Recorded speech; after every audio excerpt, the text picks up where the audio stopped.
surprising. No one else has ever done it since they started the Super Bowl back in the 60s, right? So it would be a feat. I have a few friends who are very unhappy about a couple of first downs that the Bills didn't get. So there's always that. The memes of Patrick Mahomes trading jerseys with the refs is happening. Oh my gosh. Yeah. I don't even know where to start, but I do have a very good friend. Shout out Joe Clark out there, biggest Chiefs fan I know, and he texted me right after the game, "Go Chiefs!"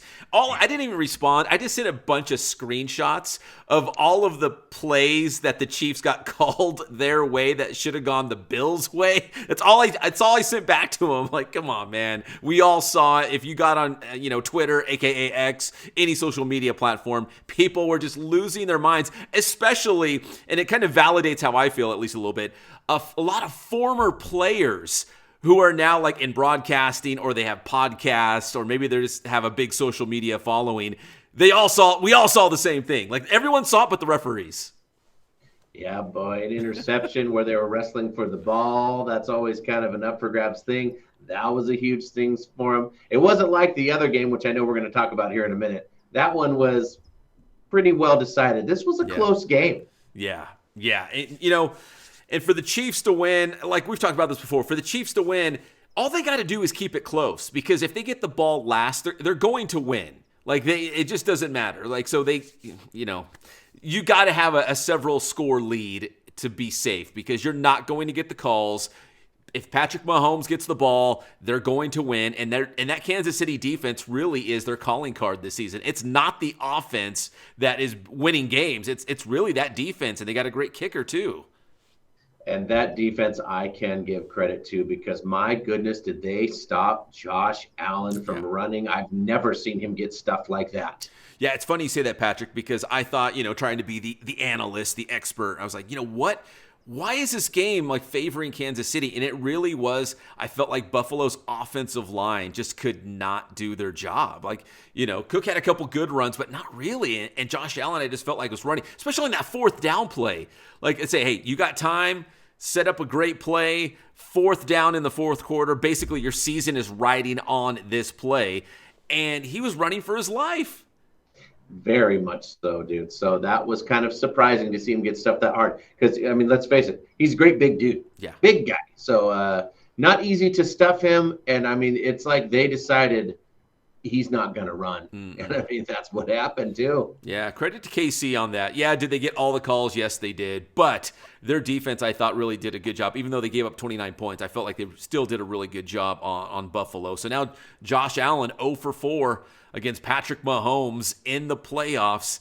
And I don't know. We'll see. We'll see if Kansas City can make it a three-peat. They're going up against a Philadelphia Eagles team who, at least if you ask me, Patrick, I'm old school. If it ain't broke, don't fix it. If you can run the ball and play defense, you're going to win some football games. And that's exactly what the Philadelphia Eagles do. Saquon Barkley is unreal. Their defense is one of the best they've ever had. And they hammered our guy Jaden Daniels and the Commanders 55-23 over in the NFC title game. And Jaden, to me, really showed up to play and did pretty well. But there were some turnovers. There were some fumbles. And that defense could not stop 26, even in the opening play for the Eagles. From about 60 yards out to the house. Yes. And that's why it's like, uh-oh. Yeah, what was it? 7 rushing touchdowns in the game for Philadelphia. The defense did a good job on Jaden and Washington, and obviously the offense. You don't have to throw it if your running game is like that. You could just run it a million times a game. But 7 rushing touchdowns against Washington. So I feel like it could be a low-scoring Super Bowl. With Kansas City and Philadelphia both have good defenses. Philadelphia is going to want to run the football. So could be interesting the second time around, this rematch in the Super Bowl.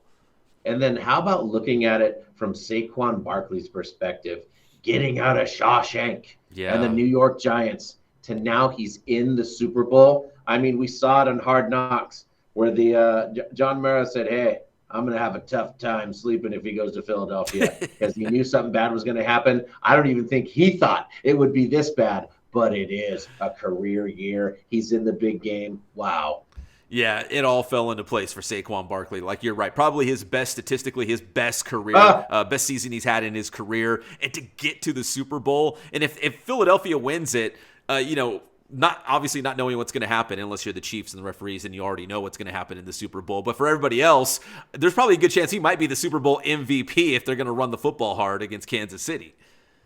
He could end up with a ring. Yeah. Wow. Talk about a 180. Yes, man. Got out of Gotham, and here he goes. So, wow. All right. The other big NFL news, of course, the championship games leading up to the Super Bowl now. But Pete Carroll, the former Seahawks head coach most recently, I saw on social media, I think he's like a professor at USC. He's like teaching a class over there or something. I didn't know that. But he's back in the coaching games, taking over the Raiders. Very pumped. You know me. He brought me a Super Bowl in Seattle.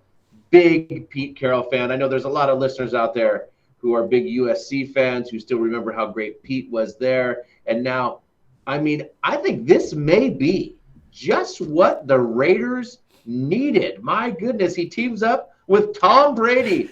Tom turns to compete Carroll. And I think it's going to be a damn good decision. Am I biased? Yes. Yeah, but same here. I'm a big fan of Pete Carroll as well. And the Raiders had to make a big splash. They've been toiling for years. They needed to do something huge, especially, man, they got that new stadium over there. It's awesome. They just need to bring a winner to Las Vegas. If anyone can do it, it's Pete Carroll. I know he's 73 years old. He's the oldest coach in NFL history, but he acts like a young man. And I think, again, football doesn't change a whole lot. Some schemes change and whatnot, but to win football games, it really doesn't change. Pete knows how to win football games. So it's going to be interesting to see some of these teams line up next year. Wow, man. Pretty cool. Yeah. So we got Pete Carroll going to the Raiders. That was one big move. And the other one was, of course, America's team, the Dallas Cowboys.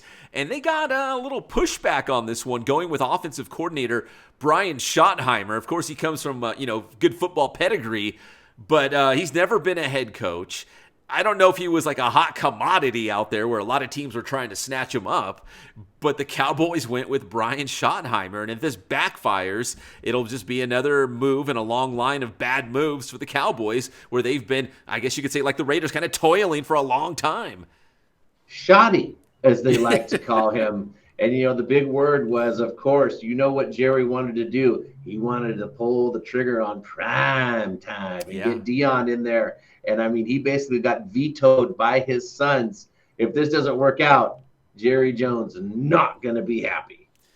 Yeah, I was kind of surprised. Now, was Dion kind of a long shot? Yeah, probably he was a long shot. But, being one of the all-time greats in the NFL, former Dallas Cowboy, like if anyone could go in there, and he's got a track record now. Dion's won everywhere he's been. Like if anyone could go in there and maybe spice up the Cowboys, it was him. Brian Schottenheimer is not a spicy, sexy pick. It's like, oh, that guy, there was nobody else out there. So I don't know. Maybe he is the right guy. Maybe we're going to be talking about Dallas in the Super Bowl next year. But right now, the early pushback is, oh man, Brian Schottenheimer.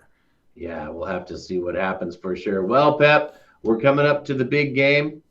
You and I were both wrong in our predictions. I thought it was going to be Buffalo and Detroit. I kind of wanted those two long-suffering cities. I really thought Buffalo had a decent chance of taking out the Chiefs. It didn't happen. Here we go again. We'll see if we'll see some greatness, at least, if they pull off. Either way, it's going to be kind of cool. Either way, it's going to be 3 Super Bowls in a row or Saquon Barkley just resurrecting his career. The Eagles are America's last chance to dethrone the dynasty. Because a lot of Chiefs fatigue is happening. We'll talk to Pep once again on Thursday. We'll have more. Get you ready for that big game and all the party situation that's going on. Pep, tell them how to get your stuff. You can get my stuff anytime at Inland Sports. That's Inland Sports on Facebook, Instagram, and Twitter. We also have Inland Sports on YouTube, so you can check us out. That's Inland Sports. Thanks, Pep.